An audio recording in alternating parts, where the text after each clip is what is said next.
Cotton mills come up, cotton mills का आना। The first cotton mill in India was set up as a spinning mill in Bombay in 1854।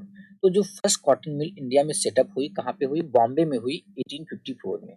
ठीक है, यानी कि India में जो सबसे पहले जो पहली कॉटन मिल सेटअप की गई थी वो बॉम्बे में 1854 में की गई थी। यह एक स्पिनिंग मिल थी। स्पिनिंग क्या होता है? स्पिनिंग इज द प्रोसेस, यह एक प्रोसेस है जिसमें कि फाइबर को यार्न में कन्वर्ट किया जाता है। ठीक है, स्पिनिंग क्या है? स्पिनिंग एक प्रोसेस है, या स्पिनिंग एक प्रोसेस को बोलते हैं जिसमें कि फाइबर को हम यार्न में कन्वर्ट करते हैं। हिंदी में इसको कातना बोलते हैं। ठीक है, जो पहली कॉटन मिल इंडिया में सेटअप की गई बॉम्बे में 1854 में, वह एक स्पिनिंग मिल थी जहाँ पे कपड़ों की कताई की जाती थी। From the early 19th century से Bombay had grown as an important port for the export of raw cotton from India to England and China.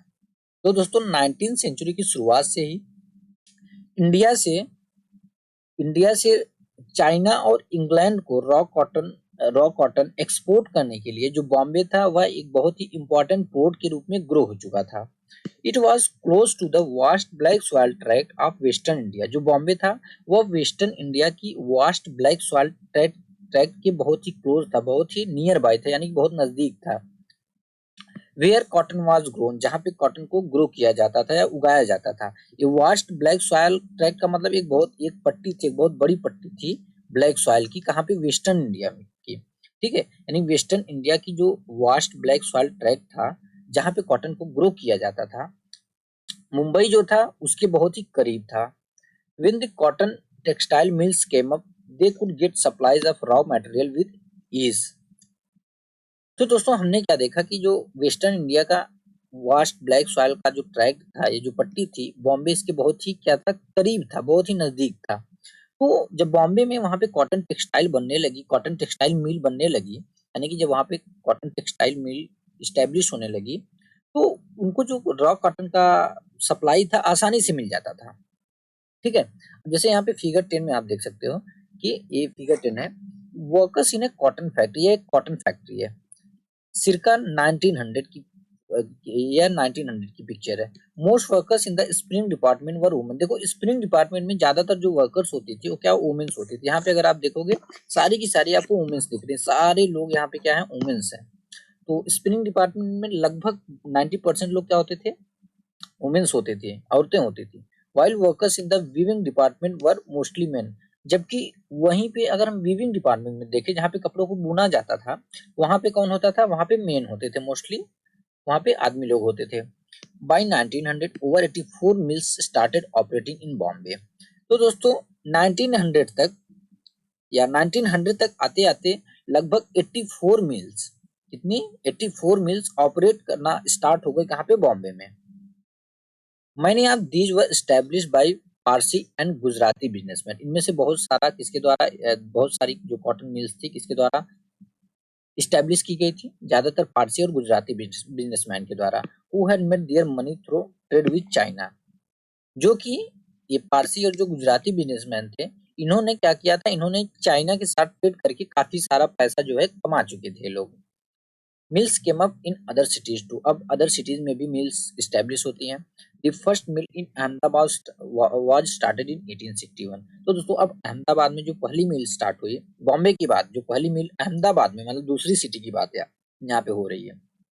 ऐसा नहीं कि बॉम्बे के बाद दूसरी जो स्टार्ट हुई 1861 में अहमदाबाद में हुई, नहीं। यहाँ पे हमने देखा ना कि mills came up in other cities too, other cities में मिल्स आते हैं, यहाँ पे दूसरी सिटी की बात हो रही है। तो the first mill in Ahmedabad was started in 1861। जो अहमदाबाद में पहली मिल स्टार्ट हुई वो 1861 में स्टार्ट हुई। A year later a mill was establish in Kanpur. अब एक साल बाद, ईयर लेटर, एक साल बाद एक मिल स्टार्ट हुई, कहाँ पे स्टैब्लिश हुई? कहाँ पे? कानपुर में, in the United Provinces, Kanpur United Provinces में। Growth of cotton mills led to a demand for labour. अब देखो जब कॉटन मिल्स का धीरे धीरे ग्रोथ होने लगा, इसलिए इसके बाद क्या हुआ? लेबर का डिमांड बढ़ने लगा। अब जैसे कि एक यहाँ पे ओपन हुई, यहाँ पे ओपन हुई। अब मिल्स में काम करने के लिए किसकी डिमांड थी? लेबर की डिमांड थी। अब जब ज्यादा से ज्यादा मिल्स आने लगी, बनने लगी, स्टेब्लिश होने लगी, तो उससे जो डिमांड था लेबर का वो भी बढ़ता गया। Thousand of poor peasant artisan and agricultural labour move to the city to work in the mills. अब हजारों जो गरीब पीजन थे, आर्टिसंस थे, जो एग्रीकल्चरल लेबरर थे, वे क्या किए, वो सिटीज की तरफ चल दिए कॉटन मिल में काम करने के लिए। In the first few decade of its existence, the textile factory industry in India faced many problem. In the first few decades, कुछ डिकेड्स में, पहले कुछ डिकेड्स में, ऑफ इट्स एग्जिस्टेंस का मतलब है जब यहाँ पे कॉटन मिल्स इंडस्ट्री आना स्टार्ट हुई, यानी सपोज अगर 1800 में आई, 1800 के बाद कुछ डिकेड्स में जो टेक्सटाइल फैक्ट्री इंडस्ट्री थी इंडिया की, उन्हें बहुत सारी प्रॉब्लम को फेस करना पड़ा। It found it difficult to compete with the cheap textiles imported from Britain. इसे बहुत ज्यादा डिफिकल्टी हुई, बहुत ज्यादा परेशानी हुई उन चीप टेक्सटाइल से कम्पीट करने में, जो कि कहाँ से इंपोर्ट हुई थी, ब्रिटेन से। यानी इंडिया में जो कॉटन टेक्सटाइल, अब ये इंडिया है, यहाँ पे जो कॉटन टेक्सटाइल की इंडस्ट्रीज थी उनको फ्यू डिकेड स्टार्टिंग के कुछ डिकेड्स में जब वो आई, उसकी स्टार्टिंग के कुछ डिकेड्स में बहुत ज्यादा प्रॉब्लम का सामना करना पड़ा। क्यों? क्योंकि जो यहाँ इंग्लैंड से, जो ब्रिटेन से यहाँ पे टेक्सटाइल इंपोर्ट होती थी, कंपेरिजन इनके बहुत ज्यादा चीप होती थी, बहुत सस्ती होती थी, इसलिए स्टार्टिंग के कुछ डिकेड्स में इनको बहुत ज्यादा प्रॉब्लम फेस करना पड़ा। In most countries, government supported industrialization by imposing heavy duties on imports. अब देखो मोस्ट कंट्रीज में, ज्यादातर कंट्रीज में क्या हुआ कि जो वहाँ की गवर्नमेंट थी उसने इंडस्ट्रियलाइजेशन को सपोर्ट किया। कैसे? By imposing heavy duties on imports. वे हैवी ड्यूटी लगा देती थी किस पे? इम्पोर्ट पे। यानी कि इस चीज को समझना कि अदर कंट्रीज में क्या था कि वहां की जो गवर्नमेंट थी वो सपोर्ट करती थी किसको? इंडस्ट्रियलाइजेशन को। इंडस्ट्रियलाइजेशन क्या है? मतलब हमारी कंट्री में ज्यादा से ज्यादा इंडस्ट्री जो है ग्रो हो। तो अदर कंट्रीज में क्या होता था, अगर ये कोई दूसरी कंट्री है, यहाँ की जो गवर्नमेंट क्या करती थी कि अगर यहाँ से आप कुछ दूसरी कंट्री से इम्पोर्ट कर रहे हो तो इम्पोर्ट ड्यूटी जो थी अच्छा खासा, मतलब बहुत हैवी ड्यूटी लगा देती थी। इम्पोर्ट ड्यूटी यानी कि जब आप बाहर से कोई, किसी बाहर देश से अपने देश में कुछ इम्पोर्ट करते, कुछ लाते हो, तो उसकी जो वहाँ की पर्टिकुलर गवर्नमेंट होती है इम्पोर्ट ड्यूटी लगाती है, टैक्स लगाती है। तो अदर जो गवर्नमेंट थी बहुत ज्यादा टैक्स लगा दी थी ताकि यहाँ के जो लोकल लोग हैं, यहाँ की जो लोकल इंडस्ट्रीज हैं, वे ग्रो हो सके। ये अदर कंट्रीज की बात हो रही है। This eliminated competition and protected infant industries. इससे क्या होता था, अब जब भाई सीधी सी बात है, जब इम्पोर्ट ड्यूटी ज्यादा हो जाएगा, लोग थोड़ा कम इंटरेस्ट रखें, उनको ज्यादा प्रॉफिट नहीं होगा तो नहीं जाएंगे, मतलब कि इंपोर्ट नहीं करेंगे कुछ। इससे क्या हुआ, कम इसने कंपटीशन को एलिमिनेट कर दिया, खत्म कर दिया। एलिमिनेट मतलब खत्म करना, कंपटीशन को एलिमिनेट कर दिया। और जो वहाँ की इन्फेंट इंडस्ट्रीज थी, जो वहाँ की छोटी छोटी इंडस्ट्री थी, जो वहाँ की लोकल इंडस्ट्रीज थी, उसको इससे क्या हुआ, उसको प्रोटेक्शन मिल गया। अब सोचो ना, अब यहाँ की गवर्नमेंट जब हैवी ड्यूटी टैक्स लगाएगी इम्पोर्ट पे, तो ज्यादा कंपनीज यहाँ पे नहीं जाएंगी।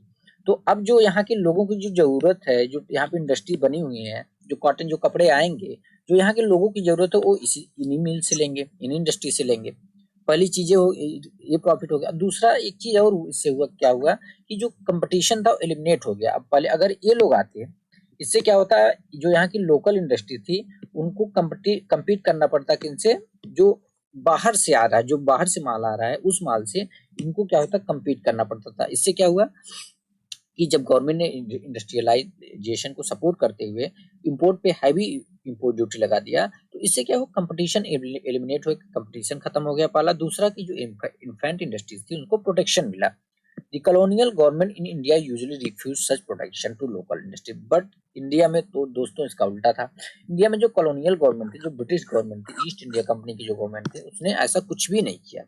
यूजुअली उसने ऐसा करने से इनकार कर दिया, रिफ्यूज कर दिया। उसने क्या किया, जो लोकल इंडस्ट्री थी, यहाँ के जो लोकल इंडस्ट्री के लोग थे, उनको कोई प्रोटेक्शन नहीं दिया। The first major spurt in the development of cotton factory production in India, therefore, was during the First World War, when textile import from Britain declined and Indian factories were called upon to produce cloth for military supplies.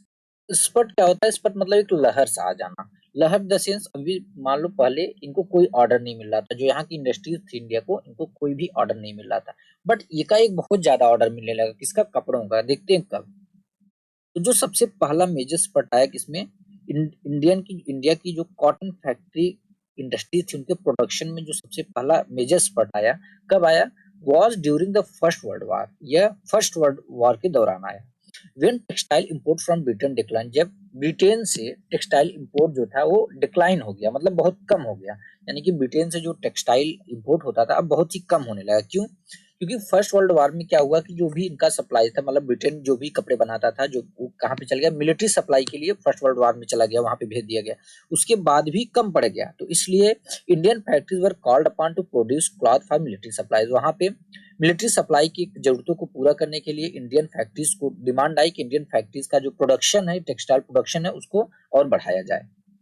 ठीक है, यानी कि हमने क्या देखा कि जो सबसे पहला स्पॉट है, जो सबसे बड़ी लहर आई किसमें, इंडियन कॉटन टेक्सटाइल की प्रोडक्शन में, यानी कि जो इंडियन कॉटन टेक्सटाइल का प्रोडक्शन था उसमें बहुत चेंज, मतलब बहुत तेज लहर आ गई, मतलब उसे ऑर्डर ही ऑर्डर मिलने लगा। कब हुआ वो, during first world war.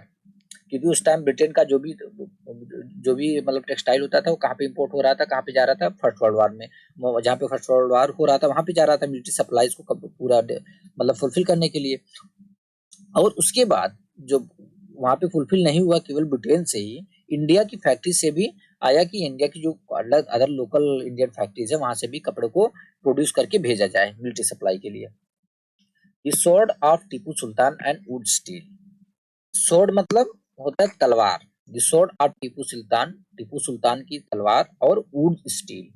We begin the story of Indian steel and iron metallurgy by recounting the famous story of Tipu Sultan. हम इंडियन स्टील और आयरन मेटलर्जी की स्टोरी टीपू सुल्तान की एक बहुत ही फेमस स्टोरी से शुरू करते हैं। तो टीपू सुल्तान कौन था, who ruled Mysore till 1719। Tipu Sultan वह था जिसने कि 1799 तक मैसूर पर राज किया, रूल किया। Fought 4 Wars with the British, और ब्रिटिश के साथ इन्होंने 4 युद्ध लड़े। इनके 4 युद्ध हुए किसके साथ, ब्रिटिश के साथ। And died fighting with his sword in his hand, और इनकी मृत्यु हो जाती है, लास्ट वाले युद्ध में इनकी मृत्यु हो जाती है हाथ में तलवार लिए हुए, मतलब युद्ध में ही मारे जाते हैं। टीपू's legendary swords are now part of valuable collection museum in England। तो इंग्लैंड के जो म्यूजियम्स हैं वहां पे देखोगे जो टीपू टीपू सुल्तान की जो लेजेंडरी स्वॉर्ड्स थी, जो लेजेंडरी इनकी तलवारें थी, वो वे क्या है, इंग्लैंड की म्यूजियम की एक वैल्यूएबल कलेक्शन है। वहां पे एक वैल्यूएबल कलेक्शन की जो है कि इंग्लैंड में जो म्यूजियम्स है वहां पे इनकी तलवारें रखी गई हैं। ठीक है, बट डू यू नो, लेकिन क्या आप जानते हो why the sword was so special, कि जो स्वॉर्ड थी, जो ये तलवार थी, इतनी ज्यादा स्पेशल क्यों थी। The sword had an incredibly hard and sharp edge. Incredibly मतलब अविश्वसनीय। तो जो तलवार थी उसकी जो एज थी ना, वो इनक्रेडिबली हार्ड और शार्प थी, बहुत ज्यादा कठोर थी, बहुत ज्यादा शार्प थी। That could easily rip through the opponent's armour, यानी जो कि आप देखे होंगे कि जब युद्ध लड़ते थे पहले के लोग जो तलवार से युद्ध लड़ते थे, क्या एक आर्मर पहनते थे, एक प्रोटेक्शन अपने मतलब लगाते थे, एक कवच जैसा होता है। ठीक है, क्या होता है, कवच होता है। लोग क्या है जब मतलब पहले तलवारों से लड़ते थे ना, एक कवच पहनते थे प्रोटेक्शन के लिए, ताकि जो दुश्मन की जो तलवार है वो उनके मतलब अंदर ना जाए, मतलब कि सीने में ना जाए। तो यहाँ पे क्या होता था कि यहाँ पे बोलता है कि जो ये इनकी तलवार थी वो इतनी ज्यादा उसकी जो तलवार की जो एज थी इतनी ज्यादा हार्ड और शार्प थी, वह इजिली रिप थ्रो हो जाते। रिप थ्रो मतलब चीड़ देना, फाड़ देना। तो अपोनेंट का जो आर्मर होता था, अपोनेंट का यानी दुश्मन का जो कवच होता था, उसको इजिली जो है वो फाड़ सकती थी। This quality of the sword came from a special type of high carbon steel called wootz. तो इस स्वॉर्ड का या इस तलवार की जो एक क्वालिटी थी वो कैसे आई, कहाँ से आई थी। It came from a special type of carbon steel, या एक स्पेशल टाइप के हाई कार्बन स्टील थी, जिसको कि ऊर्ज बोला जाता था, यानी कि स्पेशल टाइप का हाई कार्बन स्टील था जिसको कि ऊर्ज बोला जाता है, या प्रॉपर्टी उससे आई थी। Which was produced all over south India, जो कि पूरे साउथ इंडिया में जिसको कि पूरे साउथ इंडिया में प्रोड्यूस किया जाता था। ठीक है, यानी कि हमने क्या देखा कि ये जो तलवार थी बहुत ही पैनी थी। पैनी द सेंस इसका जो एज था, एज यानी जो ये इसको एज बोलते हैं, जो एज था बहुत ही हार्ड था, वो बहुत ही शार्प था, जो कि इजिली दुश्मन के आर्मर को चीर सकती थी, जो दुश्मन का कवच होता है उसको फाड़ सकती थी आसानी से। अब बात आती कि इस जो क्वालिटी थी तलवार की आई कहाँ से। एक्चुअली ये क्वालिटी आई हाई कार्बन युक्त स्टील से, यानी एक ऐसा स्टील जिसमें कि कार्बन की जो क्वांटिटी होती है वो बहुत ज्यादा होती है, जिसको कि ऊर्ज बोला जाता है, जो कि पूरे साउथ इंडिया में प्रोड्यूस होती थी। Wootz steel when made into swords produce a very sharp edge. तो जब ऊर्ज स्टील को स्वॉर्ड में बनाया जाता है, यानी कि जब हम ऊर्ज स्टील से तलवारें बनाते हैं तो तो इससे हमको एक बहुत ही शार्प एज की स्वॉर्ड, बहुत ही शार्प एज की तलवार प्रोड्यूस होती है with a flowing water pattern, एक फ्लोइंग वाटर पैटर्न के साथ। यानी जो तलवार इससे बनती है उस पहली चीज तो उसका जो एज होता है बहुत शार्प होता है और एक बहुत ही फ्लोइंग वाटर पैटर्न जैसा रहता है। ठीक है, यानी कि आप बोल सकते हो कि इस वुड स्टील की जो तलवारें होती थी वो बहुत ही ज्यादा पैनी, बहुत ही शार्प एज वाली और लहरदार होती थी, वाटर पैटर्न वाली होती थी। फ्लोइंग वाटर पैटर्न यानी लहरदार। This pattern came from very small carbon crystal embedded in the iron. तो दोस्तों जो यह पैटर्न था, जो फ्लोइंग वाटर पैटर्न था तलवार का, ये कहाँ से क्यों आता था? क्योंकि जो आयरन था उसमें जो छोटे छोटे कार्बन के क्रिस्टल इम्बेडेड थे मतलब जो गड़े हुए थे। ठीक है, यानी कि ये तलवार का जो वाटर पैटर्न आता था, क्यों आता था? क्योंकि जो आयरन में छोटे छोटे जो कार्बन के बहुत ही छोटे छोटे क्रिस्टल इम्बेडेड थे। Francis Buchanan, who toured through Mysore in 1800, a year after Tipu Sultan's death, has left us an account of the technique by which wood steel was produced in many hundred of smelting furnaces in Mysore. Tipu Sultan की death के एक साल बाद, इतना साल बाद, एक साल बाद 1800 में फ्रांसिस बुकानन, जिसने कि मैसूर की यात्रा किया था, उसने हमें एक अकाउंट दिया, अकाउंट यानी एक ब्यौरा दिया है। किसका ब्यौरा दिया है? उस टेक्निक का ब्यौरा दिया है कि जिस टेक्निक के थ्रू मैसूर की सैकड़ों स्मेल्टिंग फर्नेसेस में वुड स्टील को किस प्रकार प्रोड्यूस किया जाता था। यानी कि जब टीपू सुल्तान की डेथ हो गई उसके बाद, उसके एक साल बाद, यानी उनकी जो लास्ट लड़ाई कब हुई थी अंग्रेजों से? 1799 में इनकी डेथ हो गई। उसके एक साल बाद 1800 में फ्रांसिस बुकानन फ्रांसिस बुकानन ने मैसूर का यात्रा किया। ठीक है, मैसूर का यात्रा के बाद इन्होंने हमें एक ब्यौरा दिया हुआ है, एक अकाउंट दिया हुआ कि जो मैसूर की सैकड़ों स्मेल्टिंग फर्नेसेस थी उसमें किस प्रकार से वुड स्टील को प्रोड्यूस किया जाता था, किस टेक्निक से, उस पूरी टेक्निक को इन्होंने बताया है। In these furnaces iron was mixed with charcoal. In furnaces में फर्नेसेस यानी भट्टियां, इन भट्टियों में आयरन को चारकोल के साथ क्या किया जाता था? मिक्स किया जाता था। चारकोल यानी कोयला। And put inside small clay pots, और छोटे छोटे क्ले पॉट्स में रख दिया जाता, छोटी छोटी मिट्टी की हंडियों में रखा जाता था। Through an indicate control of temperature, temperature की यानी कि जो इंडिकेट टेम्परेचर कंट्रोल से, इंडिकेट यानी कि जटिल या कॉम्प्लिकेटेड मान लो, यानी जो टेम्परेचर का कंट्रोल उतार चढ़ाव होता था बहुत ही उसको मतलब बहुत ही कॉम्प्लिकेटेड था, उसको बहुत ही सूक्ष्मता से रखा जाता था। Through an indicate control of temperature, एक इंडिकेट कंट्रोल ऑफ टेम्परेचर से, टेम्परेचर के इंडिकेट कंट्रोल से the smelters produce steel ingots. जो स्मेल्टर्स थे वो क्या प्रोड्यूस करते थे? स्टील इनगॉट प्रोड्यूस करते थे। That were used for sword making not just in India but in west and central Asia to.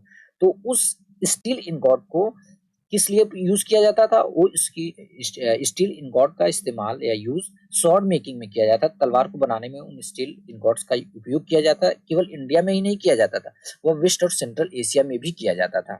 जैसे यहाँ पे फिगर में आप देख रहे हो कि तलवार है Tipu sword made in the late 18th century. ये टीपू सुल्तान की तलवार है जो कि लेट 18th सेंचुरी में बनी हुई थी। Urj is an anglicized version of the Kannada word ukku, Telugu ukku, and Tamil and Malayalam urukku, meaning steel. तो बात आती कि ऊर्ज है क्या? ऊर्ज एक्चुअली एक एंग्लिसाइज्ड वर्जन है, यानी इंग्लिश वर्ड है। किसका? कन्नड़ वर्ड उक्कू, उक्कू का एंग्लिसाइज्ड वर्जन है। तेलुगु वर्ड हुक्कू का एंग्लिसाइज्ड वर्जन है। तमिल और मलयालम वर्ड उरुक्कू का इंग्लिश वर्जन है, जिसका मतलब क्या होता था? स्टील होता था। यानी कि ये ऊर्ज कोई अलग टर्म नहीं है, एक्चुअली एक एंग्लिसाइज्ड वर्जन है। यानी कि जिसको कन्नड़ में उक्कू बोलते थे और तेलुगु में हुक्कू बोलते थे, तमिल और मलयालम में उरुक्कू बोलते थे। तो अंग्रेज इसको क्या बोलते थे? ऊर्ज बोलते थे। मतलब वो क्लियरली नहीं बोल पाते तो वो थोड़ा अलग टर्म बोलते थे, ऊर्ज बोलते थे, इसलिए जो अलग टर्म दे दिया गया ऊर्ज स्टील। नॉर्मली इसका मतलब स्टील ही होता है, ऊर्ज का मतलब क्या होता है? स्टील होता है। Indian Wurtz steel fascinated European scientist. Fascinated मतलब आकर्षित करना, तो जो इंडियन ऊर्ज स्टील था उसने यूरोपियन साइंटिस्ट को काफी आकर्षित किया था। Michael Faraday, the legendary scientist and discoverer of electricity and electromagnetism, spent 4 years studying the properties of Indian would. तो इतना इसने इंडियन वुड स्टील ने इतना ज्यादा यूरोपियन साइंटिस्ट को प्रभावित किया था या आकर्षित किया था कि जो माइकल फैराडे थे, एक लीजेंडरी साइंटिस्ट जिसके बारे में सब जानते हैं, जो कि क्या थे, डिस्कवरर थे जिन्होंने इलेक्ट्रिसिटी की खोज की थी और इलेक्ट्रोमैग्नेटिज्म की खोज की थी।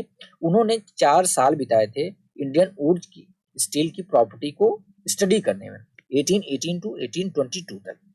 However, the wood steel making process, which was so widely known in South India, was completely lost by the mid 19th century. तो दोस्तों लेकिन क्या हुआ कि जो वुड स्टील मेकिंग प्रोसेस था, जो वुड स्टील बनाने का जो प्रोसेस था, जो कि पूरे साउथ इंडिया में इतना ज्यादा प्रचलित था, इतना ज्यादा फेमस था, वह कंप्लीटली लॉस्ट हो जाता है कब, मिड 19th सेंचुरी तक। मिड 19th सेंचुरी आते आते जो प्रोसेस था बिल्कुल खत्म हो जाता है, लॉस्ट हो जाता है। Can you guess why this was so? क्या आप गेस कर सकते हो ऐसा क्यों हुआ होगा? The sword and armor making industry died with the conquest of India by the British, and import of iron and steel from England displaced the iron and steel produced by craft people in India.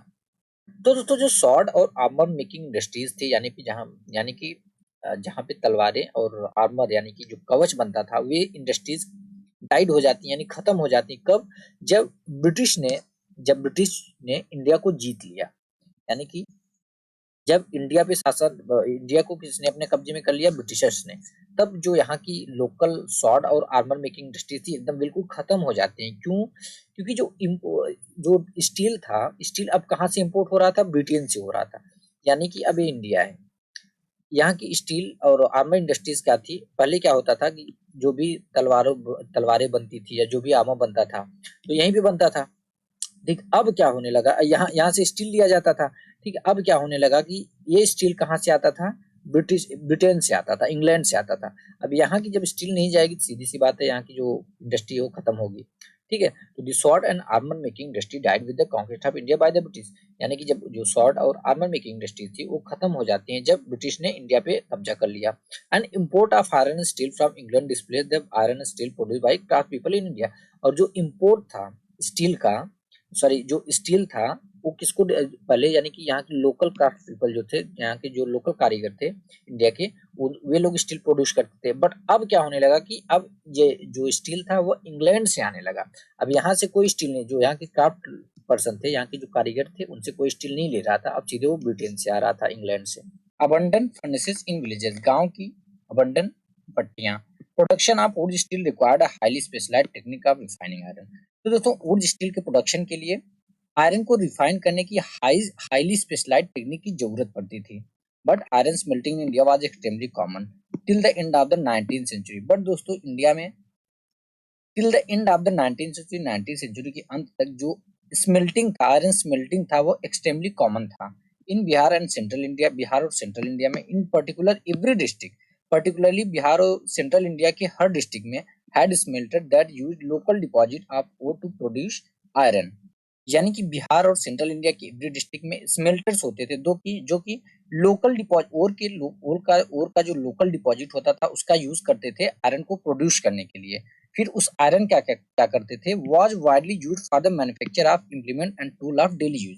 Normally उसका बहुत ज्यादा iron का use होता था कहाँ पे, क्या manufacture करने में, इम्प्लीमेंट और टूल्स जो कि हम डेली यूज करते थे उस टाइम, जो डेली यूज होता था टूल्स और इम्प्लीमेंट, उसको मैन्युफैक्चर करने के लिए आयरन का यूज होता था। The furnaces were most often built of clay. ज्यादातर की जो फर्नेसेस, जो भट्टियां होती थी, वो किसकी, क्ले की बनी होती थी, मिट्टी की बनी होती थी। एंड सन ड्राइड ब्रिक्स, और सन ड्राइड ब्रिक्स का मतलब मिट्टी का ईट जैसा शेप बनाते थे, उसको सनलाइट में क्या करते थे, उसको सूखा पूरा ड्राई कर देते थे। इसको इसको इसका यूज करके और क्ले का यूज करके, मिट्टी का यूज करके भट्टियां बनाते थे। This smelting was done by main. जो स्मेल्टिंग होता था दोस्तों किसके द्वारा होता था, वो मेंस करते थे यानी पुरुषों के द्वारा होता था। व्हाइल वुमेन वर्क दी बेलोज। जबकि जो बेलोस कौन चलाता था, कौन चलाते थे, ये लोग औरतें चलाती थी। स्मेल्टिंग क्या होता है, स्मेल्टिंग जैसे कि हम किसी रॉक को या सॉइल को हाई टेम्परेचर पे हीट करते हैं, क्या ऑब्टेन करने के लिए, मेटल ऑब्टेन करने के लिए। यानी कि जिस प्रोसेस के थ्रू हम रॉक को या सॉइल को हाई टेम्परेचर पे हीट करते हैं मेटल ऑब्टेन करने के लिए, उसको हम स्मेल्टिंग बोलते हैं। या स्मेल्टिंग और क्या बोलते हैं, स्मेल्टिंग वह प्रोसेस है जिसके थ्रू हम किसी एक मेटल को हाई टेम्परेचर पे हीट करते हैं, उसको मेल्ट करते हैं ताकि हम उससे कोई नई चीज बना सके। उसको हम उस प्रोसेस को क्या बोलते हैं, उसको हम स्मेल्टिंग बोलते हैं। अब जो बेलो का क्या काम, जो बेलो कौन चलाता था, औरतें चलाती। बेलो क्या होता है, बेलो अ डिवाइस और equipment that can pump air. Bellow एक डिवाइस होता है या इक्विपमेंट होता है जो कि पंप करता है क्या, एयर को। Pumping air that keep the charcoal burning. अब एयर को क्यों पंप किया जाता तो इससे क्या होता था, जो चारकोल होता था, जो कोयला होता था, लगातार उसको बर्न करने के लिए, उसको जलाए रखने के लिए हम एयर को पंपिंग करते थे। अब थोड़ा बेलो को देख लेते हैं, बेलो कैसे वर्क करता है। अब दोस्तों यहाँ पे देख सकते हैं क्या एक बेलो है, क्या है ये, एक बेलो है। ये बेलो क्या होता है, नॉर्मली ये रबर का होता था, रबर से इसको एकदम ज्वाइन करके बनाते थे। और इसमें होता क्या था कि अब यहाँ पे जैसे एक लाइन यहाँ पे ज्वाइनिंग होती थी, यहाँ पे आप देख रहे होगे, यहाँ पे एक ऐसे लाइन रहती थी। नॉर्मली क्या पहले क्या थ्रेड यूज करते थे, धागा जैसा यूज करते थे। तो इससे क्या होता, जब ये ऊपर जाता था, जब इसको यहाँ से पुल करते थे, पुल करने पे क्या होता था, ये वाली बॉडी जो था, क्योंकि रबराइज होता था, रबर से ज्वाइन होता था, तो ये ऊपर जाता था। तो यहाँ पे ये होल रहते थे, छोटे छोटे होल बने रहते थे कई। तो उस होल के थ्रू जब जैसे ये पूरा ये ऊपर गया, ये इसका इसका शेप बढ़ जाता था, शेप बढ़ जाता था। शेप कैसे बढ़ेगा, जब उसमें एयर जाएगा, बिकॉज अगर एयर नहीं जा पाएगा तो शेप बढ़ेगा ही नहीं। तो क्या करते थे, साइड साइड में होल कर देते थे, उस होल के थ्रू एयर अंदर जाता था। फिर उसके बाद जब इसको पुश करते थे, इसको ये जब इसको दबाते थे, इससे क्या होता था, तो ये यहाँ पे जो होल रहता था ना, होल के सामने जैसे अभी एक कोई होल है, यहाँ पे एक पट्टी नुमा लगा देते थे, हल्का कपड़े कपड़े का या रबर का ही लगाते थे, ताकि रबर का लगाते थे। जब एयर जो है, अब इसको पुश करेंगे, एयर हमेशा होल की तरफ से जो भी गैप मिलेगा, गैप से बाहर निकलने की कोशिश करेगी।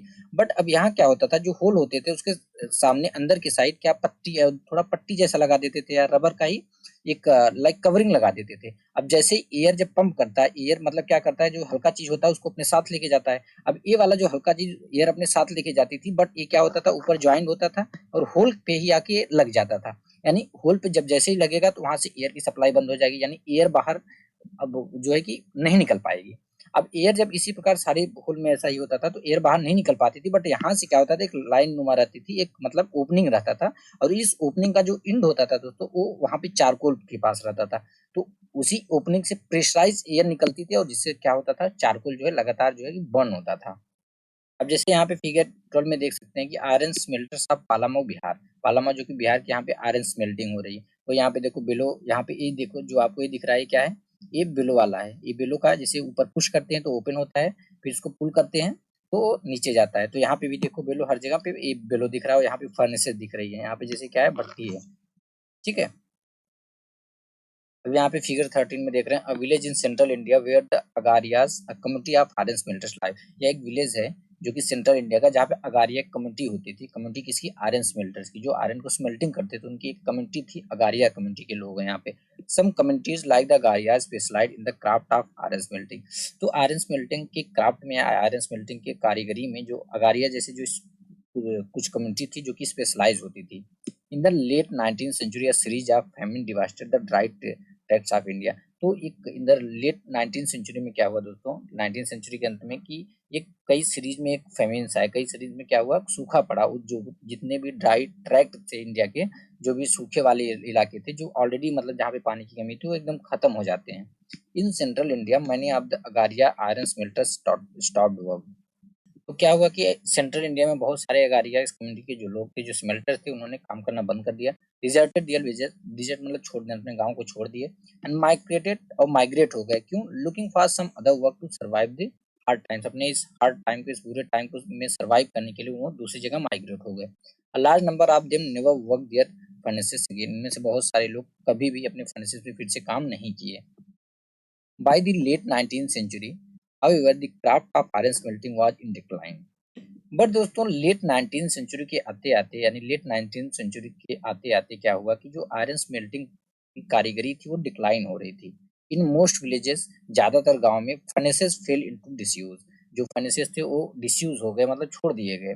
And the amount of iron produce came down. और जो अमाउंट था आयरन का प्रोडक्शन, आयरन प्रोडक्शन का जो अमाउंट था वो भी कम हो जाता है। कैसे, अब देखो बहुत सारे, अब जैसे कि सपोज 8 फर्नेसेस हैं, 8 या 10 फर्नेसेस चल रही हैं कहीं पे, अब उसमें से 2 फर्नेसेस बंद हो गई।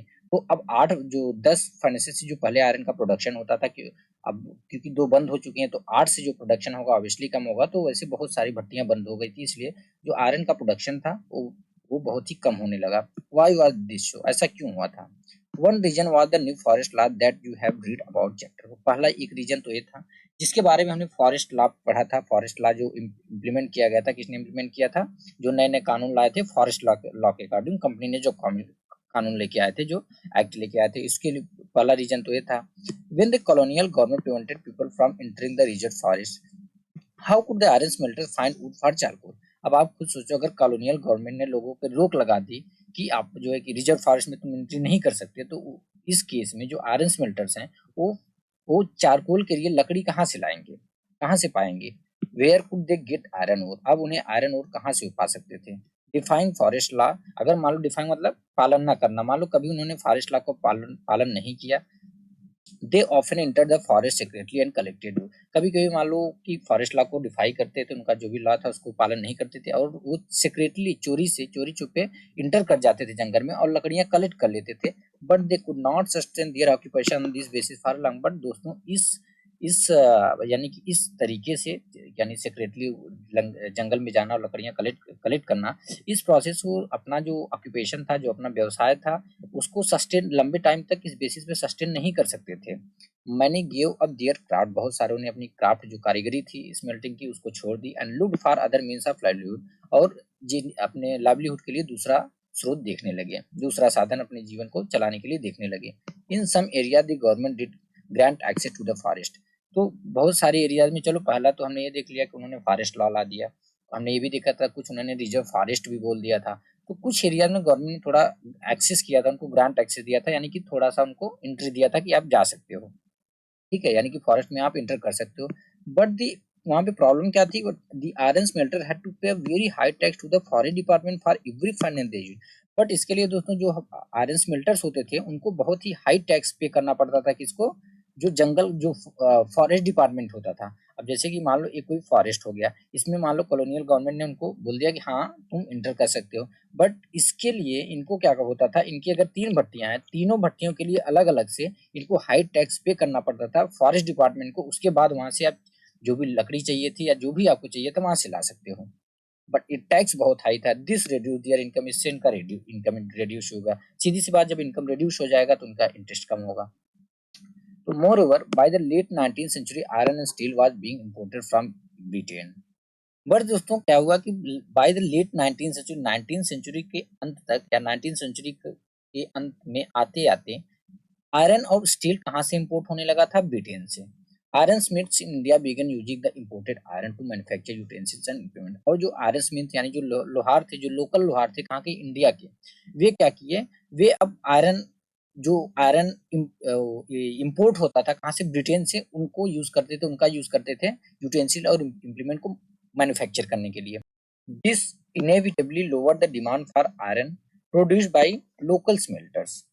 इनविटेबली मतलब अनिवार्य रूप से, लोअर द डिमांड, डिमांड को लोअर कर दिया। कौन सी डिमांड को, फॉर आयरन, आयरन की डिमांड को लोअर कर दिया। प्रोड्यूस बाय लोकल स्मेल्टर, जो लोकल स्मेल्टर जिस आयरन को प्रोड्यूस करते थे। यानी आप सोचो, जब आयरन स्मिथ ज्यादातर के क्या करेंगे, जो जो जो आयरन उनको मतलब जो आयरन वो यूज कर रहे हैं, वो क्या कर रहे हैं, उस आयरन को कहाँ से ले रहे हैं, जो ब्रिटेन से आयरन इंपोर्ट हो रहा है उसको ले रहे हैं। अब लोकल स्मेल्टर का जो लोकल स्मेल्टर आयरन प्रोड्यूस कर रहा है उसको नहीं लेंगे। तो इससे क्या होगा, अनिवार्य रूप से जो डिमांड है आयरन का, जो कि लोकल लोग प्रोड्यूस कर रहे हैं, लोकल स्मेल्टर प्रोड्यूस कर रहे हैं, उसका डिमांड जो है ऑब्वियसली कम हो जाएगा। By the early 20th century तक the artisans producing iron and steel faced a new competition. By the early 20th century यानी 20th सेंचुरी के शुरुआत तक आते आते जो आर्टिसन थे, जो कि आयरन और स्टील प्रोड्यूस करते थे, उनको एक नए कंपटीशन को फेस करना पड़ रहा था। यानी उनके सामने एक नई चुनौती आ गई।